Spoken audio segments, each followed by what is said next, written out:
Hello साथियों, welcome to royal study. दोस्तों, आज के इस वीडियो में मध्य प्रदेश जेल प्रहरी वनरक्षक 2023 के स्पेशल एग्जाम का नेक्स्ट एनालिसिस हम आपके लिए लेकर आ चुके हैं। और आज 12 जून 2023 को हम थर्ड शिफ्ट का एनालिसिस कवर करने वाले। इससे पहले जितने भी एग्जाम आपके हो चुके हैं, जितने भी शिफ्ट में, सभी का ऑलरेडी एग्जाम एनालिसिस हम कवर करवा चुके हैं। आपको आई बटन पर लिंक दे देंगे, डायरेक्टली आप जाकर उनको चेकआउट कर लीजिएगा, क्योंकि आगे आने वाली ग्रुप 4 ग्रुप 5 के एग्जाम के लिए आपके लिए काफी इंपॉर्टेंट रहेंगी।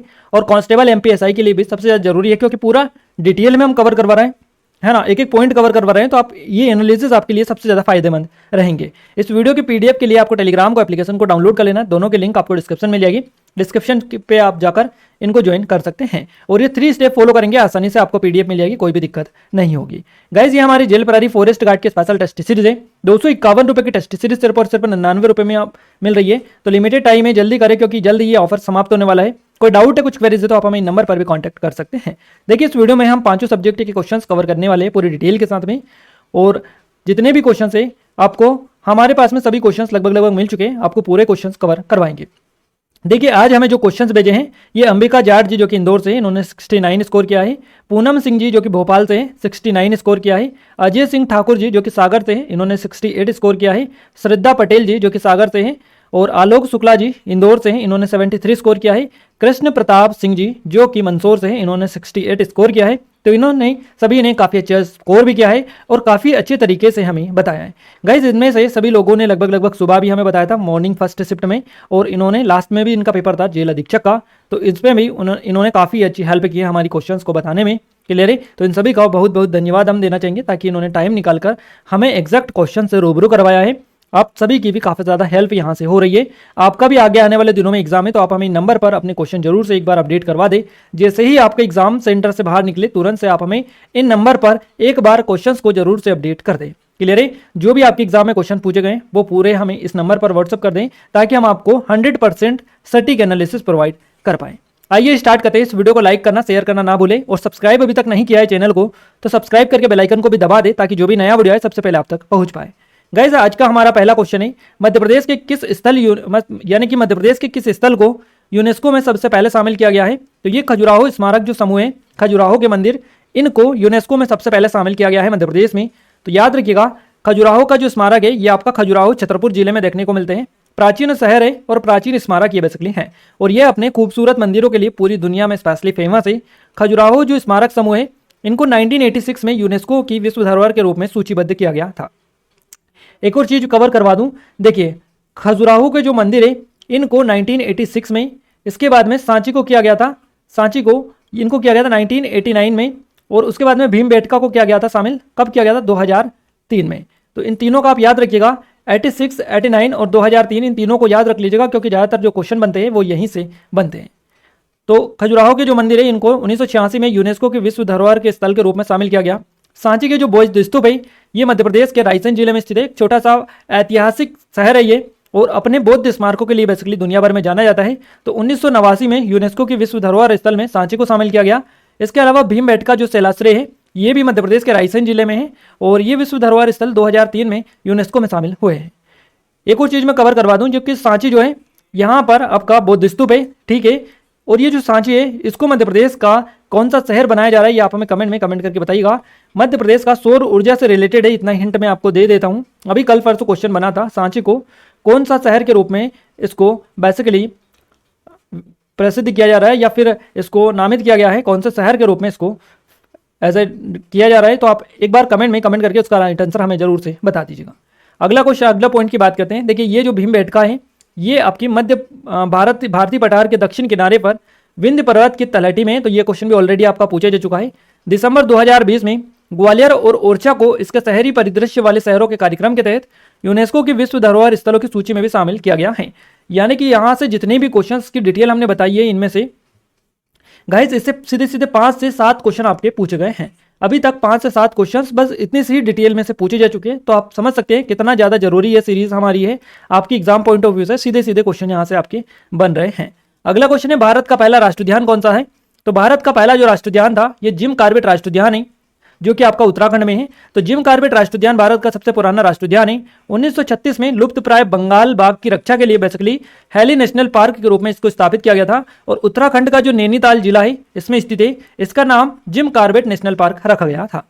और इसका 2-3 बार नाम चेंज कर दिया गया है, तो ये भी आप थोड़ा सा अपडेट रखिएगा। अगला क्वेश्चन है, भारत में किस राज्य में सबसे अधिक राष्ट्रीय उद्यान है? तो मध्य प्रदेश आपका करेक्ट आंसर रहेगा।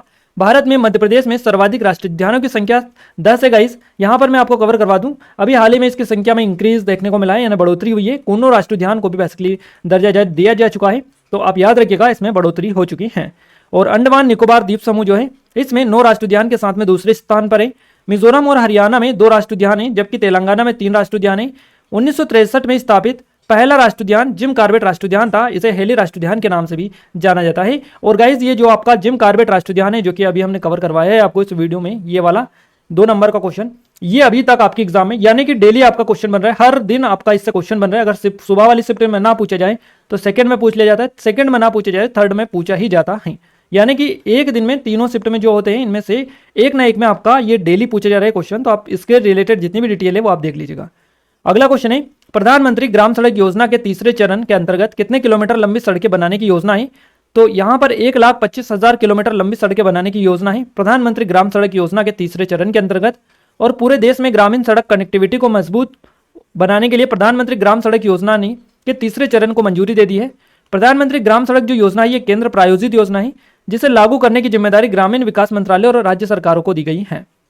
और इसके अंतर्गत 1,25,000 किलोमीटर लंबी सड़कें बनाने की योजना है। इसकी अनुमानित लागत की बात करें तो 80,250 करोड़ रुपए आएगी। PMGSY यानी कि प्रधानमंत्री ग्रामीण सड़क योजना के तहत अगर अपन बात करें कि इसके अंतर्गत बनी सड़कों का रखरखाव कौन करता है, तो इसका रखरखाव ग्रामीण विकास मंत्रालय और राज्य सरकारों द्वारा किया जाएगा। अगला क्वेश्चन है, किस वर्ष मतदान की आयु 21 वर्ष से घटाकर 18 वर्ष कर दी गई? तो ये की गई 1989 में। 1989 में मतदान की जो आयु है ये 21 वर्ष से घटाकर 18 वर्ष कर दी गई। भारत में 61वां संवैधानिक संशोधन किया गया 1988 में, इसके द्वारा मतदान की आयु को 21 से घटाकर 18 कर दिया गया है। और ये जो अनुच्छेद है 326 में संशोधन करके लागू हुआ है। इस विधेयक को 15 दिसंबर 1988 को लोकसभा में पारित किया गया था और 20 दिसंबर 1988 को ये जो बिल है राज्यसभा द्वारा पारित किया गया था।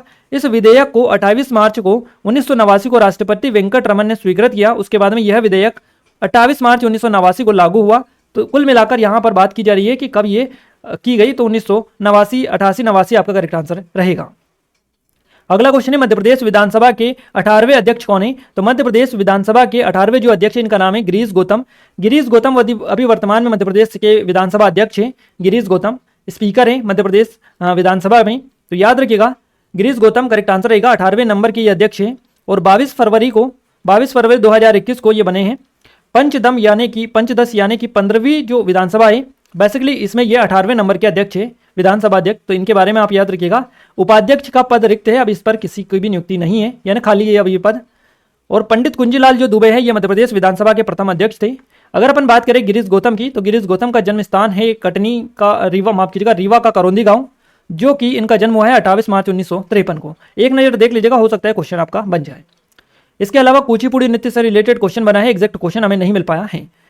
एक क्वेश्चन इस तरह से बना है कि किस जिले के कलेक्टर को सबसे अच्छे परफॉर्मेंस के लिए अवार्ड दिया गया है? इंदौर, रतलाम, इस तरह से ऑप्शंस दे रखे थे। नवंबर 2022 में किस जिला कलेक्टर ने उत्कृष्टता पुरस्कार बांटे? इस तरह से क्वेश्चन था, एग्जैक्ट ये क्वेश्चन हमें नहीं मिल पाया है। क्लियर है? अगले क्वेश्चन की बात करते हैं। नेक्स्ट क्वेश्चन है, उस्ताद बिस्मिल्लाह खां को कौन से पुरस्कार से सम्मानित किया गया है? गाइस उस्ताद बिस्मिल्लाह खां को कई सारे अवार्ड मिल चुके हैं, कई सारे पुरस्कार इनको दिए जा चुके हैं भारत सरकार के द्वारा। अब हमें ये नहीं पता चल पाया है कि यहाँ पर ऑप्शंस में आपको क्या दिखा रहा। देखिए हमें ये तो पता चल चुका है कि ये सभी ऑप्शन में दे रखे थे, पर लास्ट वाला जो ऑप्शन है उपरोक्त सभी वाला, ये हमें नहीं मिला है। तो आई थिंक मुझे जहां तक लग रहा है ये 3 ऑप्शंस, 3 तो इनमें से होंगे और एक ये दे रखा होगा उपरोक्त सभी। क्लियर है? इस तरह से ये क्वेश्चन आपको दे रखा होगा। तो उस्ताद बिस्मिल्लाह खां को भारत रत्न 2001 में मिला, पद्म भूषण से 1968 में सम्मानित किया गया, पद्म विभूषण 1980 से सम्मानित किया गया इनको, और पद्मश्री से 1961 में सम्मानित किया गया। यानी कि ये सभी बेसिकली पुरस्कार से इनको सम्मानित किया गया है। उस्ताद बिस्मिल्लाह खां का मूल नाम कमरुद्दीन खान था और उस्ताद बिस्मिल्लाह खां भारत रत्न 2001, पद्म भूषण 1968, पद्म विभूषण 1980 और पद्मश्री 1961 के प्राप्तकर्ता थे। गाइस 26 जनवरी 1950 को भारत के पहले गणतंत्र दिवस के अवसर पर उन्होंने लाल किले से राग कैफी का प्रदर्शन किया था। ये पॉइंट भी याद रखिएगा। और बिस्मिल्लाह खान जी को संगीत के क्षेत्र में उनके महत्वपूर्ण योगदान के लिए बेसिकली मध्य प्रदेश सरकार द्वारा तानसेन पुरस्कार से भी सम्मानित किया गया था। इसके अलावा संगीत नाटक जो अकादमी पुरस्कार है ये भी इनको मिल चुका था। तो काफी सारे अवार्ड इनको मिल चुके थे पुरस्कार, और इन्हीं में से आपको ऑप्शन मिला था। अगला क्वेश्चन है, लॉजिस्टिक प्रदर्शन सूचकांक यानी कि लॉजिस्टिक परफॉर्मेंस इंडेक्स 2023 में शीर्ष पर कौन है? तो सिंगापुर इसमें शीर्ष पर रहा है, याद रखिएगा। LPI इसको बोला जाता है लॉजिस्टिक परफॉर्मेंस इंडेक्स 2023 में के अनुसार लॉजिस्टिक प्रदर्शन के मामले में सिंगापुर पहले नंबर पर है, दूसरे नंबर पर फिनलैंड है। तो सिंगापुर और फिनलैंड जो है ये सबसे कुशल और उच्चतम रैंक वाले देश है। भारत विश्व बैंक के लॉजिस्टिक परफॉर्मेंस इंडेक्स जिसको LPI बोलते हैं, LPI 2023 में 6 स्थान ऊपर चढ़ गया, जो अब 139 देशों में 38वें नंबर पर आया है, और जिसका कारण सॉफ्ट और हार्ड इंफ्रास्ट्रक्चर के साथ साथ प्रौद्योगिकी में महत्वपूर्ण निवेश इसका मुख्य कारण है। अगले क्वेश्चन की ओर आगे बढ़ते हैं। देखिए इस तरह से ये आप इंडेक्स देख लीजिएगा। हमने एग्जाम टाउन चैनल पर पूरे इंडेक्स वाली वीडियो आपको दे दी है, एक ही वीडियो में सारे कवर करवा दिए हैं, नए वाले पुराने वाले सभी। तो आप एक बार जरूर से विजिट करिएगा, वहां से सीधे क्वेश्चन आपके बन रहे हैं। अगला क्वेश्चन है, एशिया की सबसे लंबी अंडर वाटर हाइड्रोकार्बन पाइपलाइन किस नदी में के नीचे है? तो एशिया की सबसे लंबी अंडर वाटर हाइड्रोकार्बन पाइपलाइन जो डाली गई है, ये डाली गई है ब्रह्मपुत्र नदी के नीचे। क्लियर है? असम के जोरहाट और माजुली को जोड़ने वाली ब्रह्मपुत्र नदी के नीचे एशिया की सबसे बड़ी अंडर वाटर हाइड्रोकार्बन पाइपलाइन को इंद्रधनुष गैस ग्रिड लिमिटेड यानी कि IGGL द्वारा पूरा कर लिया गया है, और ब्रह्मपुत्र नदी के मुख्य जल चैनल में इस एकल HDD क्रॉसिंग में पाइपलाइन की कुल लंबाई 4080 मीटर है। अगला क्वेश्चन पूछा गया, प्रसिद्ध रॉक गार्डन कहाँ स्थित है? चंडीगढ़ आपका करेक्ट आंसर रहेगा। प्रसिद्ध रॉक गार्डन चंडीगढ़ में स्थित है, और यहाँ पूरी तरह से औद्योगिक और घरेलू अपशिष्ट और फेंके गए वस्तुओं से बना हुआ है। रॉक गार्डन नेक चंद सोनी यानी कि नेक चंद सैनी इनका नाम है। इनको चंडीगढ़ के रॉक गार्डन के निर्माण के लिए स्पेशली जाना जाता है। तो अगर आपसे पूछा जाए कि चंडीगढ़ का रॉक गार्डन का निर्माण किसने करवाया था, तो नेक चंद सैनी के द्वारा करवाया गया था। अगला क्वेश्चन है, यूनेस्को ने 1983 में विश्व धरोहर स्थलों की सूची में किसको शामिल किया? तो गाइस 1983 में यूनेस्को के द्वारा काफी सारे 3-4 स्थल शामिल किए गए। कौन कौन से? आगरा का किला जो कि उत्तर प्रदेश में है, ताजमहल उत्तर प्रदेश, अजंता की गुफाएं जो कि महाराष्ट्र में है, एलोरा की गुफाएं महाराष्ट्र में। इन सभी को यूनेस्को ने 1983 में विश्व धरोहर स्थलों की सूची में शामिल किया है। तो आप याद रखिएगा। देखिए आगरा का किला जो कि आपका उत्तर प्रदेश में है, आगरा का किला आगरा उत्तर प्रदेश में 1983 में इसको शामिल किया गया यूनेस्को में। ताजमहल जो कि आगरा में है, इसको 1983 में शामिल किया गया। अजंता की गुफाएं महाराष्ट्र में है 1983, एलोरा की गुफाएं जो कि महाराष्ट्र में 1983, इन सभी को 1983 में यूनेस्को में शामिल किया गया है। तो इन्हीं में से आपको ऑप्शन दे रखा होगा, आप देखकर आसानी से क्लिक कर सकते हैं। अगला क्वेश्चन है, पद्मश्री पुरस्कार से सम्मानित शोभना नारायण भारत के निम्नलिखित में से किस शास्त्रीय नृत्य की नृत्यांगना है? तो सही जवाब रहेगा कथक। कथक आपका करेक्ट आंसर रहेगा। शोभना या फिर शोभना आप ऐसे बोल सकते हैं। शोभना नारायण एक मान्यता प्राप्त भारतीय कथक नृत्यांगना है, और भारतीय लेखा परीक्षा और लेखा सेवा के साथ साथ एक करियर अधिकारी हैं, और वहाँ भारत और अंतर्राष्ट्रीय स्तर पर प्रदर्शन करती है, और उन्हें पद्मश्री से सम्मानित किया गया है। उन्होंने बिरजू महाराज से प्रशिक्षण लिया था इसके लिए, और उन्हें नृत्य के लिए पद्मश्री संगीत नाटक अकादमी पुरस्कार से सम्मानित किया जा चुका है। विश्व प्रसिद्ध कथक नृतक पंडित बिरजू महाराज लखनऊ के कालका बिंदादीन घराने का चेहरा है। अगला क्वेश्चन पूछा गया, उद्योग सकल कार्यशैली या कार्यशील पूंजी का अर्थ क्या है? तो उद्योग सकल कार्यशील पूंजी का जो अर्थ है यह वर्तमान संपत्ति होता है। सकल कार्यशील पूंजी एक कंपनी की वर्तमान संपत्ति का योग होता है, एक वर्ष या उससे कम समय के लिए नकदी के लिए परिवर्तनीय है, तो इसका योग यह होता है। सकल कार्यशील पूंजी में नकदी खाते प्राय विषय वस्तु अल्पकालिक निवेश और विपणन योग्य प्रतिभूतियों जैसी संपत्तियों को शामिल किया गया है। अगला क्वेश्चन है, मध्य प्रदेश बजट 2023-24 में राजकीय प्राथमिक विद्यालयों के लिए कितनी राशि का आवंटित की गई है?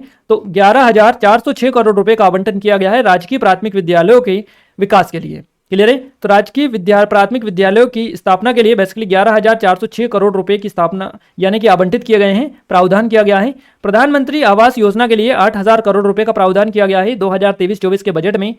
मुख्यमंत्री लाडली बहना योजना के लिए 8,000 करोड़ रुपए का जो आवंटित किए गए हैं। तो गाइस क्वेश्चन लाडली बहना से जरूर आपको बन सकता है, क्योंकि डेली आपका लाडली बहना से क्वेश्चन आपका बन रहा है आपके एग्जाम में, तो आप इसको देख कर जाइएगा।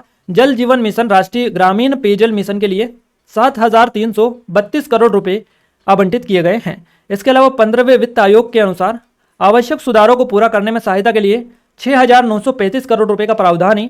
अटल कृषि ज्योति योजना के लिए 5,520 करोड़ का। तो आप याद रखिएगा इन सभी को, क्योंकि यहीं से क्वेश्चन पूछे जा रहे हैं। अगला क्वेश्चन है, भारत में गुफा वास्तुकला की शुरुआत किसने की थी? तो भारत में गुफा वास्तुकला की जो शुरुआत की ये सातवाहन शासकों के द्वारा की गई। रॉक कट वास्तुकला सेल चित्र एक प्रकार का जिसमें ठोस प्राकृतिक चट्टान पर नक्काशी करके एक संरचना बनाई जाती है। गुफा मंदिर और मठ भारत में कई हिस्सों में पाए जाते हैं, लेकिन पश्चिमी दक्कन क्षेत्र में सबसे बड़ी संख्या और प्रसिद्ध कृत्रिम गुफाओं का निर्माण किया गया है। इन गुफाओं का निर्माण सातवाहन शासकों और उनके अधिकारियों उत्तराधिकारियों के शासन के दौरान किया गया है। अगला क्वेश्चन है, रंग दर्शन किसकी पुस्तक है? तो नेमी चंद्र जैन आपका करेक्ट आंसर रहेगा। अगला क्वेश्चन है, दादर और नगर हवेली को भारतीय संविधान के किस संशोधन अधिनियम ने केंद्र शासित प्रदेश के रूप में निगमित किया है? तो ये 10वें संशोधन अधिनियम 1961 के तहत किया गया है, यानी कि केंद्र शासित प्रदेश यूनियन टेरिटरी का दर्जा इसको दिया गया है। तो भारतीय संविधान के 10वें संविधान संशोधन अधिनियम 1961 ने दादर नगर हवेली को केंद्र शासित प्रदेश के रूप में शामिल किया है। और 10वां संवैधानिक संशोधन 1961 में हुआ था। दादर नगर हवेली को भारतीय संघ में इसमें शामिल किया गया इसके तहत। और इस अधिनियम ने अनुच्छेद 240 और पहली अनुसूची में संशोधन किया ताकि दादरा और नगर हवेली के क्षेत्र को केंद्र शासित प्रदेश के रूप में शामिल किया जा सके और राष्ट्रपति की विनिमय निर्माण शक्तियों के तहत इसके प्रशासन को प्रदान किया जा सके। अगला क्वेश्चन पूछा गया है, इनियोचोस 23 अभ्यास किसके मध्य में आयोजित किया जाएगा, है ना। और एक्चुअली ये अभी किया ही गया है क्योंकि 24 अप्रैल 2023 से 4 मई 2023 तक ये आयोजित हुआ है। तो एक्चुअली ये मई का करंट अफेयर है और ये किया जा चुका है अब तक। तो आपको ऑप्शन में आई थिंक ऐसा ही दिया होगा, किया जाएगा या किया गया है। तो इनियोचोस 23 अभ्यास किसके मध्य आयोजित किया गया? तो बेसिकली ये बहुराष्ट्रीय सैन्य युद्ध अभ्यास था। ये किसी दो कंट्री के बीच में नहीं था, ये बहुराष्ट्रीय था, यानी कि इसमें भाग लेने वाले देशों में ग्रीस, भारत, संयुक्त राज्य अमेरिका, इजराइल, संयुक्त अरब अमीरात, स्पेन और साइप्रस, ये देश शामिल थे इसमें। तो इनियोचोस 23 एक बहुराष्ट्रीय सैन्य युद्धाभ्यास है जो ग्रीस के एंड्राविडा एयरबेस में होगा और जिसमें अनेक देशों की वायुसेना की भागीदारी हुई है। क्लियर है। और ये जो युद्धाभ्यास है ये 24 अप्रैल 2023 से 4 मई 2023 तक आयोजित किया गया। युद्धाभ्यास का प्रमुख उद्देश्य क्या है? तो यथार्थवादी युद्ध परिदृश्य का अनुकरण करना इसका मुख्य उद्देश्य है। गाइज यहाँ पर 20 जो क्वेश्चंस पूछे गए हैं आपके एग्जाम में वो हमने पूरे क्वेश्चन कवर करवा दिए एज इट इज पैटर्न के साथ में, पूरे के पूरे क्वेश्चंस आपको कवर हमने करवाए हैं। अब आप आगे बढ़ते हैं साइंस की ओर। साइंस की ओर आगे बढ़े उससे पहले बता दें, हमारी ये जेल फरारी फॉरेस्ट गार्ड की स्पेशल टेस्ट सीरीज है, बिल्कुल लेटेस्ट पैटर्न की। अगर अभी तक आपने रोल नहीं किया है कर लीजिएगा, बेस्ट प्रैक्टिस कर सकते हैं एग्जाम से पहले। 251 रुपए की टेस्ट सीरीज सिर्फ और सिर्फ आपको 99 रुपीज में दी जा रही है। लिमिटेड टाइम है, जल्दी इनरोल करें, नहीं तो बाद में ऑफर आपका समाप्त हो जाएगा, फिर दोबारा से ये ऑफर देखने को नहीं मिलेगा। ये हमारी एमपीएसआई की स्पेशल टेस्ट सीरीज है, एमपी कांस्टेबल की टेस्ट सीरीज है, और ये हमारी ग्रुप 4 की स्पेशल टेस्ट सीरीज है, MP group 4 grade 3 assistant grade 3 की। तो अगर आपने इनरोल नहीं किया है कर लीजिएगा, क्योंकि लेटेस्ट टेस्ट सीरीज है, आप सभी की डिमांड पर स्पेशली लाई गई है। तो आप एक बार जरूर से इसका डेमो चेकआउट करें, क्योंकि बिल्कुल लेटेस्ट पैटर्न की है। पटवारी में अभी जो क्वेश्चंस पूछे गए हैं, जेल प्रहरी में क्वेश्चंस बन रहे, इन्हीं क्वेश्चंस पर बेस्ड है पूरी। आप डेमो चेकआउट करेंगे आपको पूरा आइडिया लग जाएगा। कोई डाउट है फिर भी कुछ क्वेरीज है तो आप हमें नंबर पर कांटेक्ट कर सकते हैं। क्लियर है। बाकी सारे टेस्ट इसमें अपडेट कर दिए गए, तो आप एक बार जरूर से विजिट करिएगा। ये हमारी ई बुक है मध्य प्रदेश के करंट अफेयर की 2023 की। अगर ये ई बुक आपने कवर कर ली तो 2023 का एक सिंगल क्वेश्चन यहाँ से बाहर नहीं जाएगा मध्य प्रदेश का करंट अफेयर का, और 2022 का यहाँ से आपका बाहर नहीं जाएगा। तो ये 2022 की बुक है, 2023 की, दोनों के लिंक डिस्क्रिप्शन में डालिए। एप्लीकेशन को डाउनलोड करके इनके बारे में कंप्लीट डिटेल आप ले सकते हैं। भाई बाकी अगर अपन बात करें साइंस की, तो साइंस का पहला क्वेश्चन बना है, जैव विविधता का सबसे पहले का पदार्थ कौन सा है? तो जैव विविधता का सबसे पहले का पदार्थ जो है, इस तरह से क्वेश्चन है, एग्जैक्ट क्वेश्चन नहीं मिल पाया है। न्यूटन का पहला आविष्कार कौन सा था? तो गुरुत्वाकर्षण का सिद्धांत इनका पहला ये आविष्कार था। अगला क्वेश्चन है, पी ब्लॉक के तत्व कौन से हैं? तो आवर्त सारणी में 13 से लेकर 18 के ग्रुप वाले तत्वों को पी ब्लॉक तत्व कहा जाता है। लार में कौन सा एंजाइम होता है? तो लार में टाइलिन एंजाइम होता है। सोडियम बाइकार्बोनेट का सामान्य नाम क्या है? बेकिंग सोडा इसको बोला जाता है। कामला किसका दूसरा नाम है? तो पीलिया का दूसरा नाम कामला है, कामला के नाम से इसको जाना जाता है। एक हार्स पावर बराबर कितना होता है? तो 746 वॉट होता है। श्यानता गतिज ऊर्जा को किसमें बदल देती है? तो ये उष्मा ऊर्जा में बदल देती है। काली खांसी किसे कहा जाता है? कुकर कास या कुकर खांसी या काली खांसी, इसको कहा जाता है काली खांसी को, आप देख लीजिएगा। न्यूटन के प्रथम नियम से क्वेश्चन बना है, गतिज ऊर्जा क्या है? तो किसी वस्तु में उसकी गति के कारण निहित ऊर्जा को गतिज ऊर्जा कहा जाता है। विद्युत धारा का मापन कौन करता है? तो एमीटर के द्वारा किया जाता है। ध्वनि की चाल किसमें अधिकतम होती है? ठोस में आपका करेक्ट आंसर रहेगा। खाद्य श्रृंखला का प्रारंभ कहाँ से होता है? हरे पौधे से आपका होता है। हाइड्रोक्लोरिक अम्ल हमारे पाचन तंत्र के किस भाग में स्त्रावित होता है? तो ये पेट में स्त्रावित होता है। तापमान को मापने का सबसे सामान्य उपकरण कौन सा है? तो ये कांच का थर्मामीटर होता है। गाइस यहाँ पर साइंस के भी जितने क्वेश्चंस मिले थे पूरे कवर करवा दिए। अब अपन हिंदी की बात करते हैं। हिंदी में मुहावरे लोकोक्तियों से 2 क्वेश्चन बनाए, शुद्ध अशुद्ध वाक्य से 3 क्वेश्चन बने, कारक से क्वेश्चन बने, विलोम शब्द पूछा गया, पर्यायवाची पूछा गया, समाज से 1 क्वेश्चन है, अलंकार से 2 क्वेश्चन आपके पूछे गए, अवयव प्रत्यय से 1 क्वेश्चन है, तत्सम तद्भव से भी क्वेश्चन बने हैं। अगर हिंदी की इंग्लिश की बात करें तो फिल इन द ब्लैंक से 3 क्वेश्चन है, PQRS यानी पैरा जंबल से 3 क्वेश्चन है, एक्टिव पैसिव वॉइस से क्वेश्चन है, डायरेक्ट इनडायरेक्ट से क्वेश्चन है, और ईडर से 3 से 4 क्वेश्चन है, सिनोनियम से 2 क्वेश्चन है, और एंटोनियम से 2 से 3 क्वेश्चन है आपके। मिस स्पेल से भी 2 क्वेश्चन पूछे गए हैं। मैथ्स में बात करें, समय कार्य से एक क्वेश्चन है, चाल दूरी से एक क्वेश्चन है, SICI से एक क्वेश्चन है, क्षेत्रमिति से 0 क्वेश्चन। क्लियर है। इसके अलावा सरलीकरण से एक क्वेश्चन आपका, समांतर चतुर्भुज, संख्या पद्धति से एक क्वेश्चन, LCM SCF, लाभ हानि से एक क्वेश्चन आपका, परसेंटेज से एक क्वेश्चन पूछा गया है, आयु से एक क्वेश्चन पूछा गया है, रेलगाड़ी से एक क्वेश्चन पूछा गया है, माध्यिका भी पूछी गई, बॉडमास से 3 क्वेश्चन बने हैं, औसत से एक क्वेश्चन बना है और शंकु से भी आपका एक क्वेश्चन पूछा गया है। तो ये आपके कुछ टॉपिक है जो आपके एग्जाम में डेली बेसिस पर रिपीट हो रहे हैं और यहीं से क्वेश्चन आपके बन रहे हैं। और यहाँ तक कि हमें ऐसा भी बताया है इन्होंने कि मैथ्स में कुछ क्वेश्चन ऐसे थे जिनके आंसर ही नहीं थे, यानी बिना आंसर के, यानी कोई आंसर ही नहीं था उसका, विदाउट आंसर के क्वेश्चंस आपको दिए गए थे। क्लियर है। अगर आपको भी देखने को मिला है तो आप कमेंट में कमेंट करके बता सकते हैं। बाकी और भी हमें बता रहे थे कि एक क्वेश्चन जो है ये आपका 2 बार पूछा गया है मैथ्स में और हिंदी में। मैथ्स और हिंदी में एक क्वेश्चन को 2 बार पूछा जा रहा है। इस तरह की चीज़ें यहाँ पर हो रही है। व्यापम इस तरह की, यानी कि ESB, अब व्यापम ना कहकर इसको ESB हम कहेंगे। क्लियर है। तो ESB इस तरह की चीज़ें कर रही है। क्लियर है। तो आपको भी अगर ऐसा लगा है कि क्वेश्चंस रिपीट हुए हैं या आपका आंसर ही नहीं मिला है तो आप भी कमेंट में कमेंट करके हमें बता सकते हैं, ताकि हमें भी पता चल पाए कि कितने लोगों को दिक्कत आ रही है और क्या क्या एग्जैक्ट दिक्कत है। गाइस ये जेल प्रहरी फॉरेस्ट गार्ड की टेस्ट सीरीज है, 251 रुपये की सिर्फ और सिर्फ 99 रुपये में मिल रही है। अगर लिमिटेड टाइम है, ऑफर में अगर इनरोल नहीं किया है तो कर लीजिएगा, लास्ट टाइम है आपके लिए, दोबारा से ऑफर नहीं मिलेगा। हमारी MPSI की स्पेशल टेस्ट सीरीज है, कांस्टेबल की है। इसके अलावा ये ग्रुप 4 की स्पेशल टेस्ट सीरीज है, लेटेस्ट पैटर्न की। पूरे क्वेश्चंस इसमें एसिडीज आपके लिए डाल दी गए, तो अब आज से चेकआउट करेगा। जितने भी टॉपिक आपके एग्जाम में पूछे जा रहे हैं ये ऑलरेडी इस ग्रुप 4 असिस्टेंट ग्रेड 3 की टेस्ट सीरीज में हमने डाल दिए हैं। आप जाकर चेकआउट करिएगा। ये MP करंट अफेयर की ई बुक है 2023 की, ये 2022 की है। तो इन सभी की लिंक डिस्क्रिप्शन में डालिए। एप्लीकेशन को डाउनलोड करके इनके बारे में कंप्लीट डिटेल ले सकते हैं। इस वीडियो के PDF के लिए टेलीग्राम को एप्लीकेशन को डाउनलोड कर लीजिएगा, दोनों के लिंक आपको डिस्क्रिप्शन में मिल जाएगी। ये 3 स्टेप फॉलो करेंगे, आसानी से आप PDF को डाउनलोड कर सकते हैं, कोई भी दिक्कत आपको नहीं होगी। गाइज आपका जब भी एग्जाम हो, यानी कि जब भी आपका एग्जाम हो, आप हमें क्वेश्चन अपने जरूर से अपडेट करवा दें एग्जाम सेंटर से निकलने के तुरंत बाद। गाइस इस वीडियो को लाइक करें, शेयर करें, और अगर अभी तक आपने इस चैनल को सब्सक्राइब नहीं किया है, सब्सक्राइब करके बेल आइकन को दबा दें, ताकि जो भी नया वीडियो है सबसे पहले आप तक पहुंच पाए। क्लियर है। तो मिलते हैं हमारे कल के फर्स्ट शिफ्ट के एनालिसिस के साथ। तब तक के लिए जय हिंद, वंदे मातरम।